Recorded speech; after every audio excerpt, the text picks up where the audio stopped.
नमस्कार, super prime time में आपका स्वागत है। आपके साथ मैं हूं Sumera Khan. Super prime time में हम आपको दिखाएंगे देश दुनिया की हर बड़ी और अहम खबर, वर्ल्ड एक्सक्लूसिव और explosive news stories, world breaking news और वॉर ब्रेकिंग न्यूज सीधे युद्ध के मैदान से। तो आइए शुरुआत करते हैं सुपर प्राइम टाइम की। सबसे पहले बात कर्च ब्रिज की। कर्च ब्रिज अटैक को 24 घंटे से ज्यादा का वक्त हो चुका है, लेकिन अब तक रूस की तरफ से कोई जवाबी कार्रवाई नहीं हुई है। ना ही पुतिन का बारूदी इंतकाम यूक्रेन में देखने को मिला है। लेकिन सच तो ये है कि क्रेमलिन में पसरा सन्नाटा आने वाले महाविनाश का सिग्नल है, क्योंकि इस बार ब्रिज ब्लास्ट का प्रतिशोध पुतिन धरती के एक हिस्से में हिरोशिमा से बड़ा विस्फोट करके लेंगे। और जानते हैं, इस बार पुतिन के टारगेट पर यूक्रेन से ज्यादा वो मुल्क है जिसने कर्च ब्रिज अटैक की प्लानिंग की, जिसने यूक्रेन को गोला बारूद की सप्लाई की, जिसने प्रेसिडेंट पुतिन से सीधी अदावत की। आखिर कौन है वो मुल्क जिसकी पहचान को ही मिटाने में जुट गए हैं एंग्री पुतिन? देखिए इस रिपोर्ट में।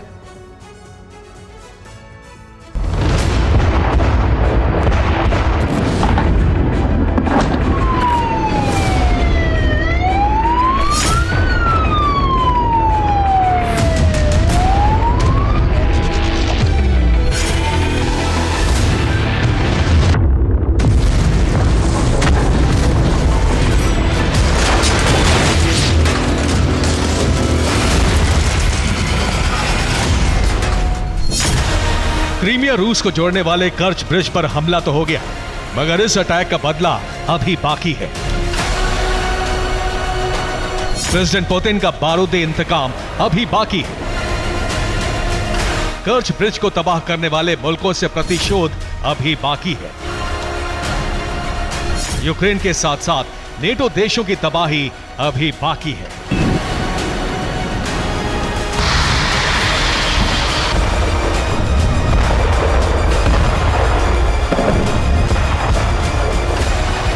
नौ महीने में 2 बार क्रीमिया के कर्च ब्रिज पर भीषण अटैक हुआ। आत्मघाती ड्रोन से किए गए बारूदी धमाकों के साथ कर्च ब्रिज धधकने लगा। लेकिन इस ब्रिज पर हुए अटैक ने पुतिन को भी सन्न कर दिया। एंग्री पुतिन का माथा ठनक गया, क्योंकि कर्च ब्रिज पर दूसरी बार हमला सीधे तौर पर पुतिन की महत्वाकांक्षाओं पर था। बस फिर क्या, रूसी प्रेसिडेंट भी बदले की आग में सुलगने लगे। इतना ही नहीं, प्रेसिडेंट पुतिन ने क्रेमलिन में सुरक्षा परिषद की बैठक बुलाई, जिसमें तीनों सेनाओं के प्रमुख और एफएसबी चीफ भी शामिल हुए। सुरक्षा परिषद की बैठक में कर्च ब्रिज से जुड़ी रिपोर्ट पेश की गई।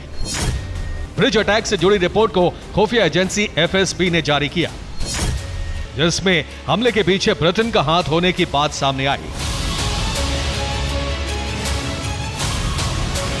दरअसल ब्लैक सी पर बने कर्च ब्रिज अटैक की पड़ताल एफएसबी को भी सौंपी गई थी। एफएसबी की टीम हमले के बाद कर्च ब्रिज के कोने कोने को खंगालने में जुट गई। इसी दौरान कर्च ब्रिज अटैक के बाद पहली बार रूस की तरफ से एक बयान सामने आया है, और यह बयान रूस के विदेश मंत्रालय ने दिया है। आखिर क्या, वो भी जान लीजिए। भले ही यूक्रेन की सेना ने आत्मघाती ड्रोन के जरिए कर्च ब्रिज को निशाना बनाया हो, लेकिन इस हमले की प्लानिंग अमेरिका और ब्रिटेन ने की है। यही दो मुल्क कर्च ब्रिज अटैक के मास्टरमाइंड है, लेकिन अभी रूस का इंतकाम बाकी है।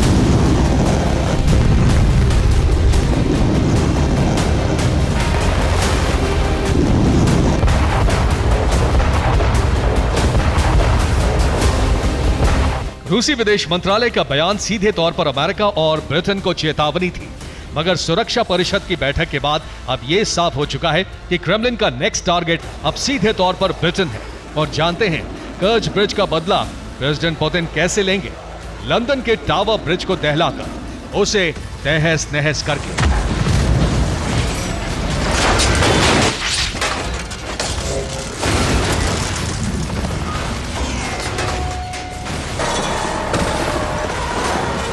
За теракт серьезно повреждено дорожное полотно на нескольких пролетах Крымского моста.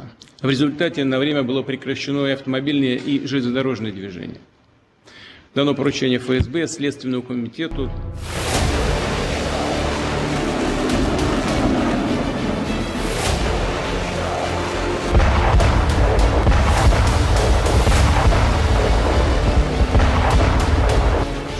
सुरक्षा परिषद की बैठक के फौरन बाद प्रेसिडेंट पुतिन मीडिया के सामने आए और उन्होंने कर्ज ब्रिज हमले के इंतकाम की बात कही।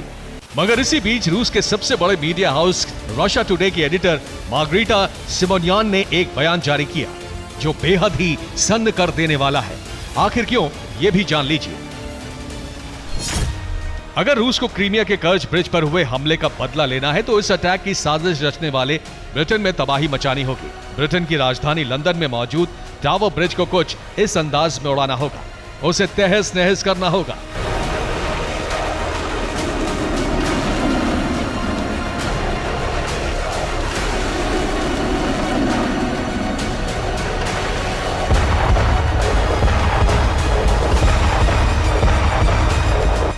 तो क्या लंदन का ऐतिहासिक टावर ब्रिज पुतिन के बारूदी इंतकाम का शिकार बनने वाला है?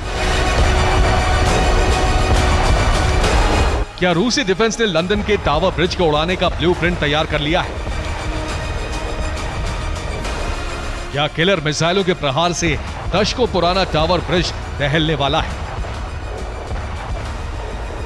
या फिर पुतिन के एटमी प्रतिशोध का फर्स्ट ट्रेलर ब्रिटेन की राजधानी लंदन में नजर आने वाला है?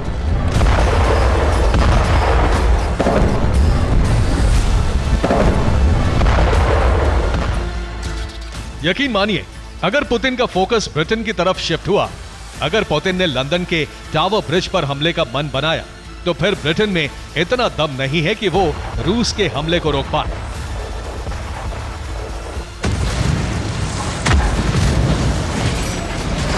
सच ये भी है कि अगर एंग्री पुतिन अपने मकसद में कामयाब हुए तो फिर लंदन के टावर ब्रिज का बचना नामुमकिन है, जिससे ब्रिटेन अपनी आन बान और शान मानता है। क्योंकि 21 जून 1886 को टावर ब्रिज बनाने की तैयारी शुरू हुई। 30 जून 1894 को ब्रिज पर लोगों की आवाजाही शुरू हुई। टेम्स रिवर पर बना ब्रिज हैमलेट्स और सदर्क को जोड़ता है। इस पुल की कुल लंबाई 244 मीटर और ऊंचाई 65 मीटर है। टावर ब्रिज को बनाने में 11,000 टन स्टील का इस्तेमाल हुआ। वहीं 70,000 टन से ज्यादा कंक्रीट टेम्स नदी में डाला गया था। टावर ब्रिज को किसी भी वक्त 2 हिस्सों में बांटा जा सकता है। आपको बता दें कि लंदन में बना यह टावर ब्रिज दुनिया के सबसे व्यस्त पुलों में से एक है, जिसका इस्तेमाल हर रोज 40,000 से ज्यादा लोग करते हैं।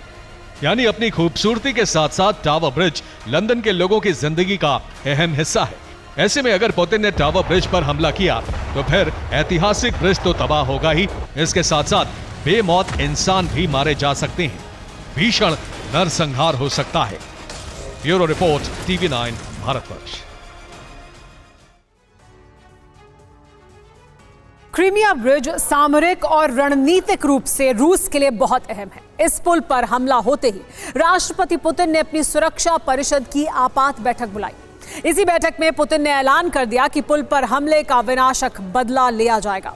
रूसी सुरक्षा परिषद की बैठक खत्म होते ही रूस की सेना ने यूक्रेन पर बारूदी बरसात कर दी। यह रूस के बदले की शुरुआत भर है। आशंका है कि यूक्रेन के बड़े शहरों पर सबसे विध्वंसक हमले की तैयारी पूरी हो चुकी है। कीव से लेकर खार्किव तक जनता डर में है। रूस के डर से लोग शहरों से पलायन कर रहे हैं। पुतिन के बदले की बारूदी वॉर रिपोर्ट आप भी देखिए।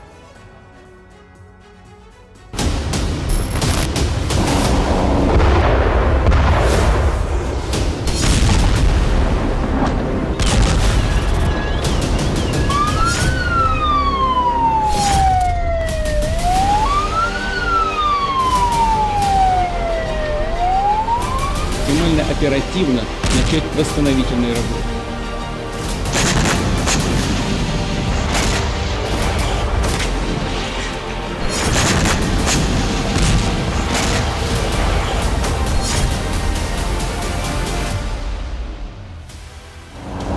क्रीमिया पुल विध्वंस से पुतिन का क्रोध प्रचंड, Не имеющего никакого значения, поскольку Крымский мост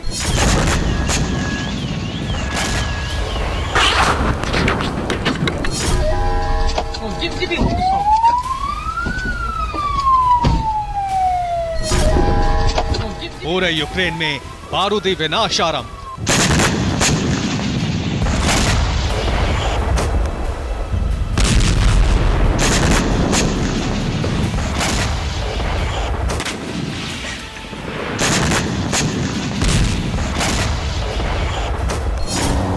रूस ने दागे ड्रोन मिसाइल, उड़े फाइटर जेट।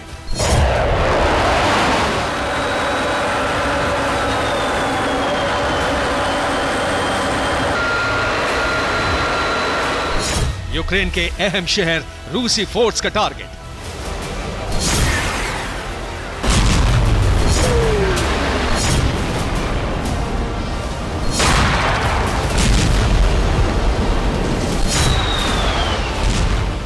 क्रीमिया ब्रिज पर पहला हमला 8 अक्टूबर 2022 को हुआ। उसके बाद भी रूस ने पूरे यूक्रेन में विनाश मचा दिया था और दूसरी बार पुल पर हमला हुआ तब भी पुतिन ने विध्वंस के आदेश जारी कर दिए।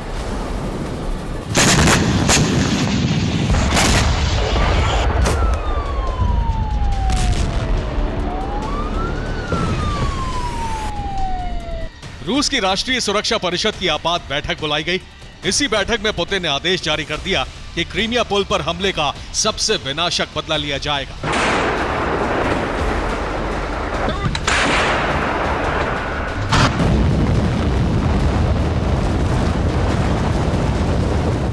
Произошедшее – это очередной террористический акт киевского режима. Это преступление бессмысленное, с военной точки зрения, не имеющего никакого значения, поскольку Крымский мост уже давно не используется для военных перевозок. И жестокое, поскольку пострадали, погибли ни в чем не повинные гражданские лица. Ответ со стороны России, конечно, будет. Министерство обороны готовит соответствующее предложение. Часть вот этой всей группы – это компания «Конкорд». रूसी रक्षा मंत्रालय और सुरक्षा परिषद के सदस्यों के साथ पुतिन की बैठक खत्म हुई और रूस ने यूक्रेन पर बारूदी बरसात शुरू कर दी।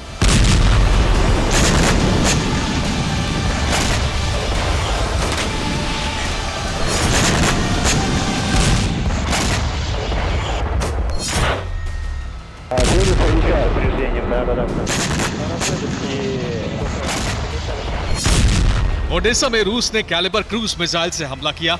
इस हमले का टारगेट बना यूक्रेन का सबसे बड़ा एक्सपोर्ट हब ओडेसा पोर्ट। रात में हुए मिसाइल धमाके से पूरा इलाका दहल उठा। मिसाइल धमाके से ऐसा उजाला हुआ कि कैमरे में भी कुछ रिकॉर्ड नहीं हुआ।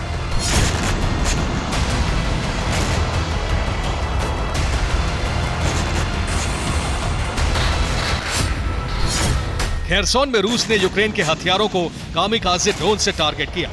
रूस के एक ड्रोन ने यूक्रेन की आर्टिलरी व्हीकल को तबाह कर दिया। Еще один. То же самое. 17 जुलाई की रात को ही नीप्रो शहर पर यूक्रेन ने ड्रोन की बरसात कर दी।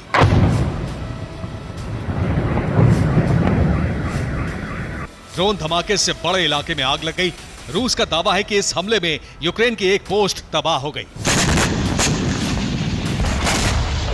नीप्रो में ही रूस के कामिकाज़ी ड्रोन ने यूक्रेन के कई आर्टिलरी हथियारों की शमशान भूमि बना दी।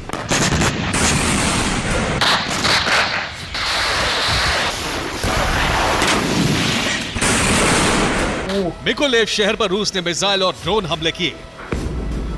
इन हमलों से मिकोलेव में बड़े नुकसान की खबर है। ज़ेपोरिज़िया के कई मोर्चों पर रूस ने तबाही मचा दी। यूक्रेन की फौज पर कामिकाज़ी ड्रोन की ऐसी बरसात हुई कि संभलने तक का मौका नहीं मिला। पूरा इलाका रूसी धमाकों से धुआं-धुआं हो गया। यूक्रेन की आर्टिलरी वाहनों के परखच्चे उड़ गए।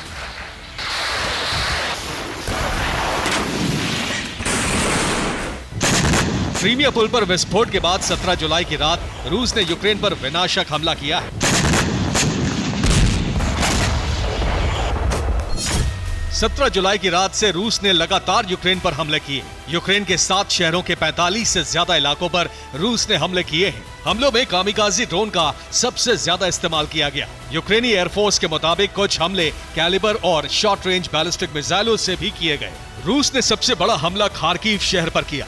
S-300 मिसाइल से हुए हमले में यूक्रेन को बड़ा नुकसान हुआ। यूक्रेनी फौज के लिए लड़ रहे 30 से ज्यादा विदेशी लड़ाकों की मौत हो गई।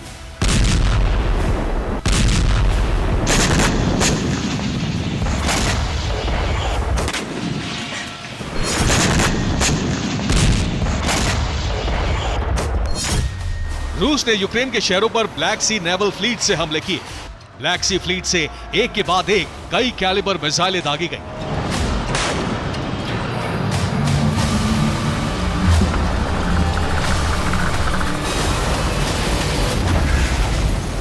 यूक्रेन ने रूस के ड्रोन हमलों को रोकने के लिए ओडेसा सहित अपने कई शहरों में एयर डिफेंस सिस्टम एक्टिव कर दिए, लेकिन रूस के ड्रोन हमले नाकाम नहीं हुए क्योंकि ये ड्रोन डिफेंस सिस्टम के इतने नजदीक से लॉन्च किए गए कि वो इनको डिटेक्ट ही नहीं कर पाए।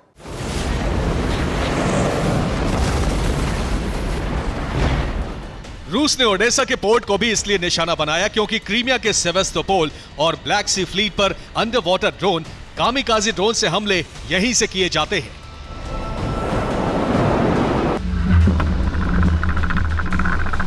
कर्च ब्रिज पर हमले के 24 घंटे बाद ही पूरे यूक्रेन को रूस ने दहला दिया, लेकिन अभी और बड़े और विध्वंसक हमले होने बाकी हैं।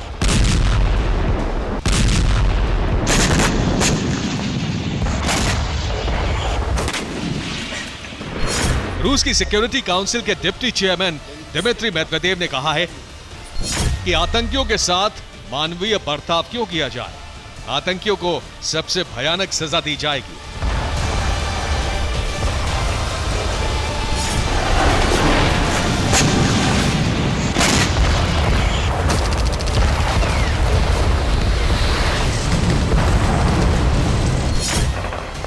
मेदवेदेव के बयान का सीधा मतलब है कि अब यूक्रेन के सैन्य ठिकाने ही नहीं बल्कि अहम शहरों के अहम इलाकों में भी तबाही मचेगी। रूस के इस ऐलान के बाद कीव में तबाही के पूरे आसार हैं और इसीलिए यूक्रेनी जनता डर गई है।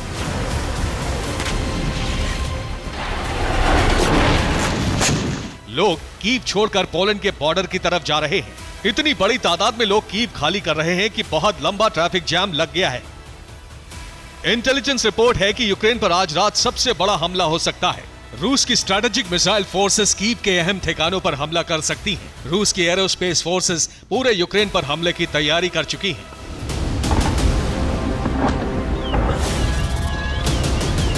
क्रीमिया ब्रिज विस्फोट पर यूक्रेन ने चुप्पी साध रखी है, लेकिन रूस जानता है कि हमला किसने और क्यों किया है। इसीलिए यूक्रेन पर प्रचंड बारूदी बारिश की किश्त अभी बाकी है। Bureau report, TV9 Bharatvarsh.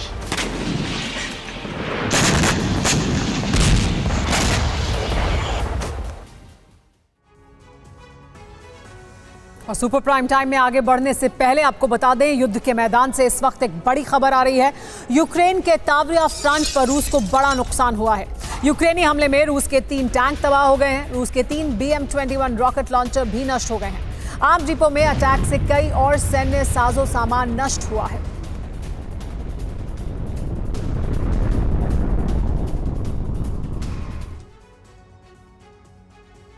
Belarus में वैगनर्स की मौजूदगी ने कई आशंकाओं को जन्म दिया है। एक तरफ यूक्रेन बेलारूस बॉर्डर को लेकर सचेत है, तो दूसरी तरफ बेलारूस से पूर्वी यूरोप में बढ़ते खतरों को देखकर नेटो ने भी रणनीतिक तैयारी की है। यूक्रेन और बेलारूस बॉर्डर पर मौजूद यूरोपीय देशों की इंटेलिजेंस रिपोर्ट से ये जानकारी सामने आई है कि वैगनर्स बेलारूस की सीमा से यूरोप के कुछ इलाकों पर कब्जे की कोशिश कर सकते हैं। नेटो ने यूक्रेन को बेलारूस की तरफ तैनाती बढ़ाने के साथ ही बेलारूस के पड़ोसी देशों की सुरक्षा को सुनिश्चित करने के लिए ब्लूप्रिंट तैयार कर लिया है। इसके तहत ताकतवर देशों को छोटे देशों की सुरक्षा की जिम्मेदारी दी गई है।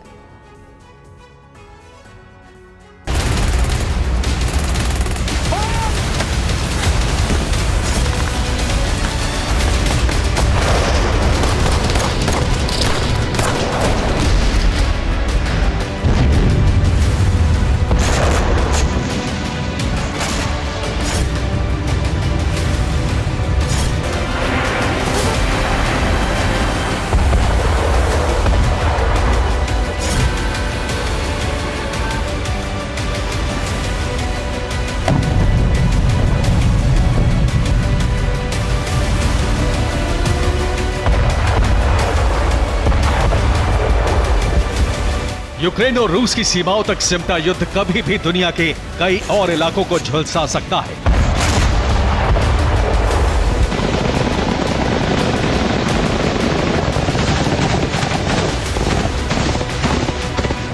तैयारी शुरू हो चुकी है, तैनाती शुरू हो चुकी है। और तैयार हो चुका है एक महायुद्ध का ब्लूप्रिंट, जिसमें सैनिक, हथियार, रणनीति और दुश्मन को मात देने की पूरी प्लानिंग है।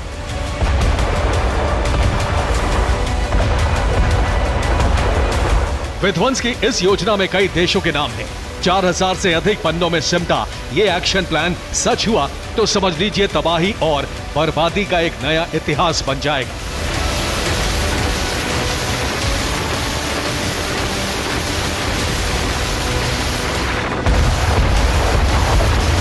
शुरुआत यूक्रेन से करते हैं।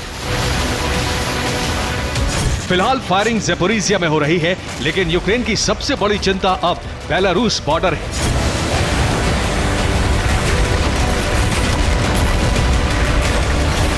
गोलाबारी खेरसोन और सूमी में हो रही है, लेकिन यूक्रेन के सैनिक बेलारूस की तरफ बढ़ रहे हैं।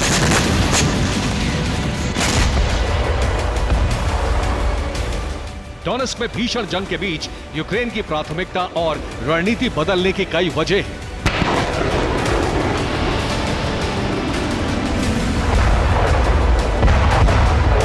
बेलारूस बॉर्डर पर बढ़ रहे तनाव और हलचल के बीच अब यूक्रेन और बेलारूस के सैनिक कभी भी भिड़ सकते हैं। शुरुआत हो चुकी है।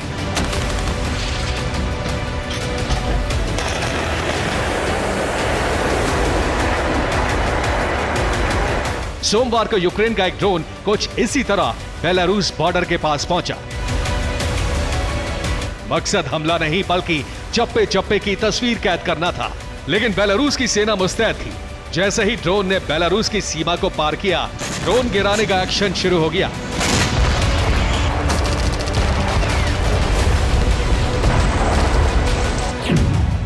बेलारूस की सेना ने ड्रोन को गिरा दिया।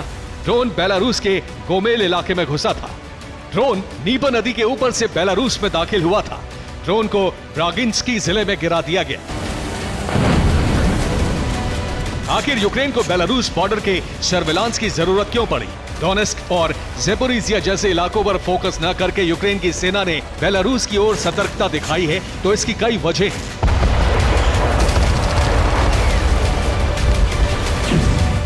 हथियारों का जखीरा बेलारूस में क्यों उतरा?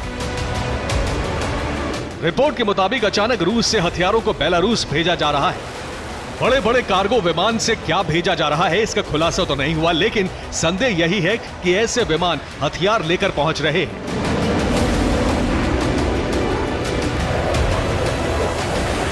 एक वजह और है।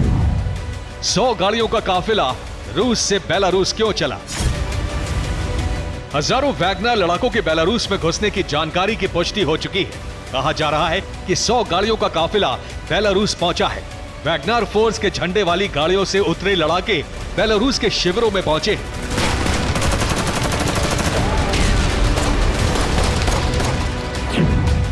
एक दिन 2 किलोमीटर शिफ्ट, बेलारूस से अटैक फिक्स।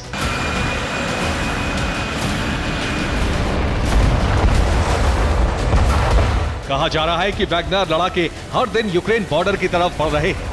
यह मूवमेंट ऐसी है जिसे नोट करना मुश्किल है। रिपोर्ट के मुताबिक वैगनर फोर्स के कैंप्स हर दिन करीब 2 किलोमीटर आगे बढ़ जाते हैं। वैगनर फोर्स और बेलारूस की सेना की मूवमेंट पर नेटो की भी नजर है। यही वजह है कि सबसे पहले टैंक और आर्टिलरी के साथ यूक्रेन की फोर्स बेलारूस बॉर्डर के करीब पहुंच गई।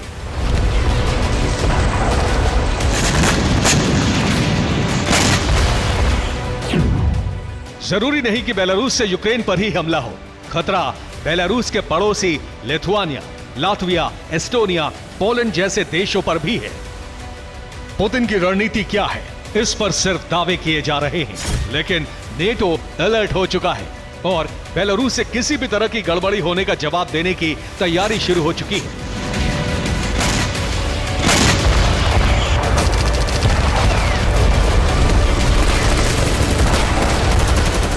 नेटो का ब्लूप्रिंट तैयार हो चुका है। इसके तहत शक्तिशाली देशों को छोटे देशों की सुरक्षा की जिम्मेदारी सौंपी गई है।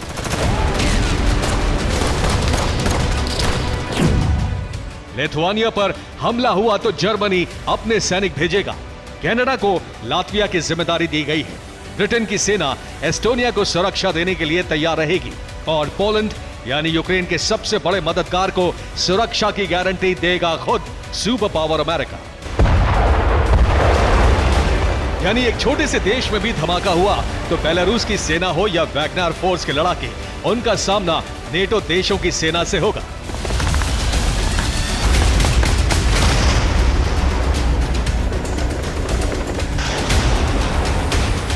बेलारूस की सुरक्षा की गारंटी रूस ने दी है, यानी समझ लीजिए बेलारूस से एक ऐसे महायुद्ध की चिंगारी भड़क सकती है जिससे नेटो बनाम रूस का 500 दिनों से ज्यादा से चल रहे युद्ध का थमे रहना नामुमकिन हो जाएगा।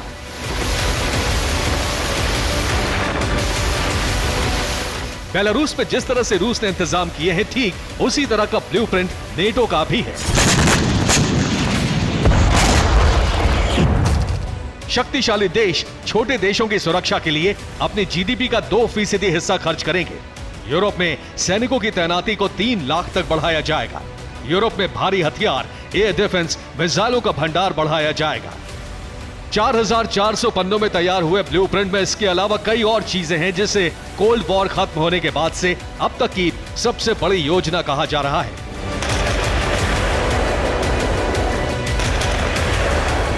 इतनी बड़ी प्लानिंग की वजह भी जान लीजिए। बेलारूस में रूस का Su-30 MiG-31K तैनात हैं। बेलारूस को पलटवार से बचाने के लिए रूस ने यहां एयर डिफेंस सिस्टम S-400 को बहुत पहले ही तैनात कर दिया था। कहा जा रहा है कि बेलारूस की सेना इस बार युद्ध में शामिल होगी। बेलारूस की सेना रूस की सेना को जरूरी सामानों की आपूर्ति करती रहेगी। नेटो की प्लानिंग रूस के इन्हीं हथियारों और रूस, बेलारूस और वैगनर फोर्स से निपटने की है। कोल्ड वॉर के बाद बने वॉर प्लान में कई देश शामिल हैं, इसलिए आप इसे वर्ल्ड वॉर का ब्लूप्रिंट भी कह सकते हैं। Bureau report, TV9 Bharatvarsh.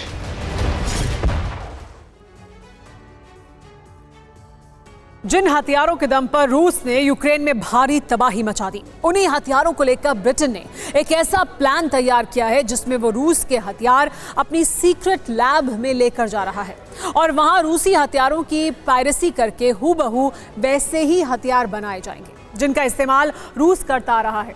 लेकिन रूस ने इसका भी तोड़ निकाल लिया है। अब रूस ठीक ब्रिटेन जैसे प्लान पर काम करने लगा है जिससे अमेरिका घबराने भी लगा है और यूक्रेन को हथियार सप्लाई करने से डर रहा है। कहीं रूस उसके हथियारों की पायरेसी ना कर ले, यानी जंग में वेपन पायरेसी का नया चैप्टर खुल चुका है। अब सवाल ये उठ रहा है कि वेपन पायरेसी का शिकार पहले कौन होता है, रूस या ब्रिटेन?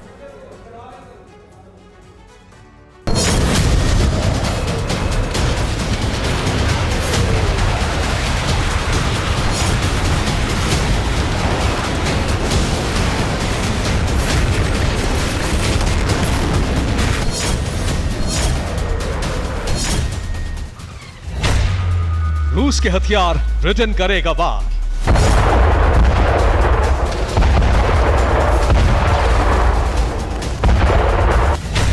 पुतिन का पलटवार, जब्त होंगे अमेरिकी हथियार।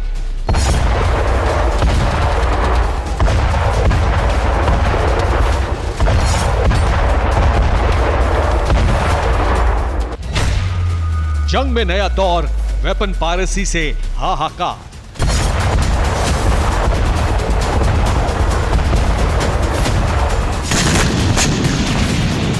यानी अब वो मुकाम आ चुका है जहां हथियारों की छीना झपटी शुरू हो चुकी है।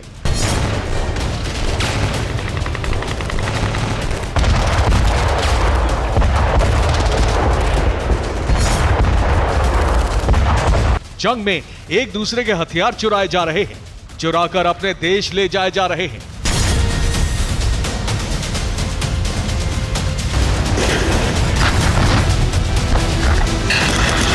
ऐसा करने की शुरुआत ब्रिटेन की तरफ से हुई है, जो रूस के हथियारों का पुर्जा पुर्जा अपने देश लेकर जा रहे हैं।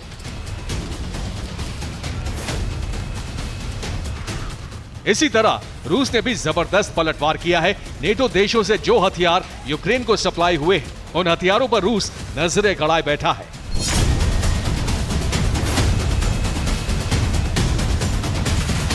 इसके अलावा ब्रिटेन रूस के आर्म्ड व्हीकल, क्रूज मिसाइल से लेकर कॉर्वेट क्लास शिप को लेकर भी स्टडी कर रहा है, क्योंकि ये तमाम हथियार जंग में काफी मारक साबित हुए हैं। यहां तक कि अमेरिका के दिए हुए हथियार भी रूस के इन हथियारों के आगे कमजोर साबित हुए। दरअसल ये सब कुछ एक सोचा समझा मंसूबा है जिससे ब्रिटेन और अमेरिका के छेड़े पायरेसी वॉर को जवाब दिया जा सके, क्योंकि ब्रिटेन रूस के हथियारों की पायरेसी करने में जुटा है। इसके लिए एक सीक्रेट लैब में स्टडी की जा रही है। जंग के मैदान से रूस के हथियार चुराकर ब्रिटेन की सीक्रेट लैब में पहुंचाए जा रहे हैं, जहां उनकी पायरेसी करके हूबहू वैसे ही हथियार बनाए जा सके जिनका इस्तेमाल रूस कर रहा है। अब जरा उन हथियारोों के बारे में जान लीजिए जिनकी पायरेसी करने के लिए ब्रिटेन ने पूरी ताकत झोंक दी है। T-72 tank, T-90 tank, S-300 air defence system, Pantsir missile system, MiG-29, Su-25 kamikaze drone शाहीन। जंग के मैदान में यूक्रेन के सैनिक जो हथियार छोड़कर भाग जाते हैं, उन पर रूसी सैनिक कब्जा कर रहे हैं। हैरानी की बात यह है कि उन हथियारों का इस्तेमाल जंग में करने की बजाय उन्हें रूस ले जाया जा रहा है। यही वजह है कि नेटो की मदद करने के बावजूद यूक्रेन जंग में पिछड़ता जा रहा है। इसलिए ब्रिटेन उन हथियारों के पुर्जों को सीक्रेट लेबोरेटरी में ले जाकर स्टडी कर रहा है जिन्होंने यूक्रेन में कहर बरपाया है। ब्रिटेन के chief of staff admiral Tony Radakin ने टेलीग्राफ को दिए एक इंटरव्यू में इसका खुलासा किया है। उन्होंने बताया, रूस के टैंकों की स्टडी की जा रही है। सीक्रेट लेबोरेटरी में कॉम्बैट व्हीकल के पुर्जों तक को पहुंचाया जा रहा है। जंग में तबाह हुए हथियारों को लाया जा रहा है जिससे उनकी तकनीक को समझा जा सके। ब्रिटेन के इस खुफिया मिशन की जानकारी रूस को भी हो चुकी है, इसलिए रूस ने भी पायरेसी के उसी फॉर्मूले पर काम करना शुरू कर दिया है जिस पर ब्रिटेन काम कर रहा है।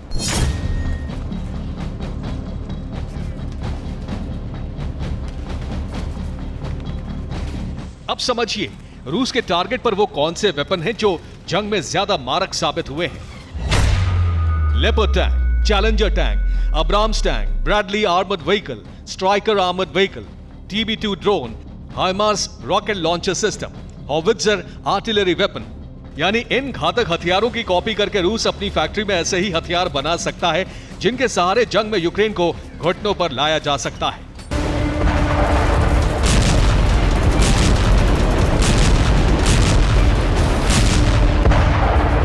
बताया जा रहा है कि रूस ने बड़े पैमाने पर दूर दराज के गांवों में वेपन फैक्ट्री खोल डाली है जिसमें सिर्फ टैंक और ड्रोन का प्रोडक्शन हो रहा है।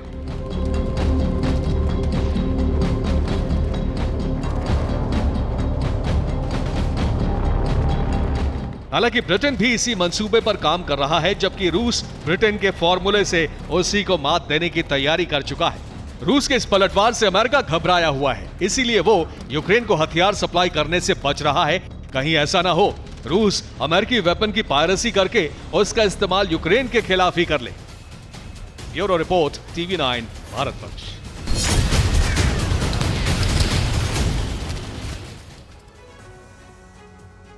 यूक्रेन में जंग कब रुकेगी, इसका अनुमान लगा पाना तो बहुत मुश्किल है, लेकिन युद्ध में जिस तरह से नई नई रणनीतियां और नए नए कमांडर सामने आ रहे हैं वो बहुत चौंकाने वाला है।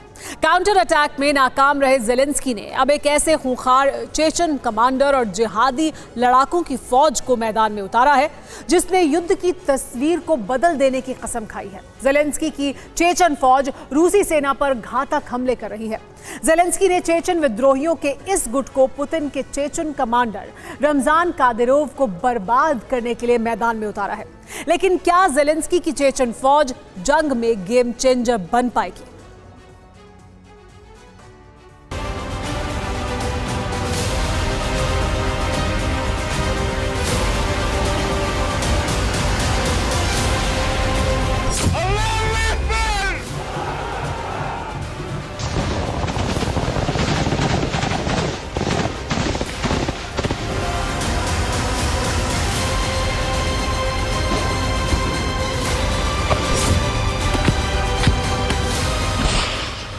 यूक्रेन वॉर में नया ट्विस्ट आ गया है। यूक्रेनी सेना को पुतिन के खूंखार लड़ाकों का मुकाबला करने के लिए एक ऐसा लश्कर मिल गया है जिसे चेचन कमांडर कादिरोव का जवाब माना जा रहा है।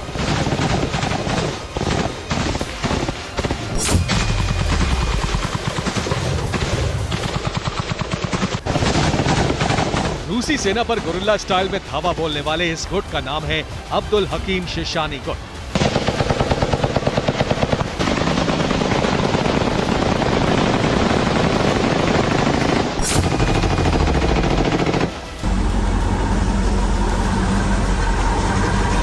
चेचन विद्रोहियों का ये गुट यूक्रेन की मदद के लिए वॉर जोन में पहुंचकर रूसी सेना के खिलाफ छापामार युद्ध चला रहा है।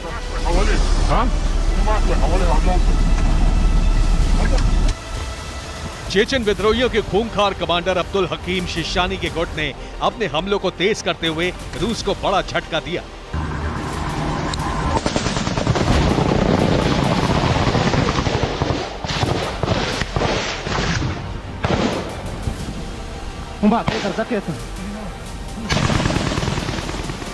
जंग के मैदान में चेचन विद्रोहियों के इस खूंखार गुट के तेज होते हमलों से रूसी सेना के खेमे में भी हड़कंप मच गया है। रूस के बेलगोरोद में अब्दुल हकीम शिशानी गुट ने जबरदस्त हमला करके पुतिन की पलटन को सन्न कर दिया।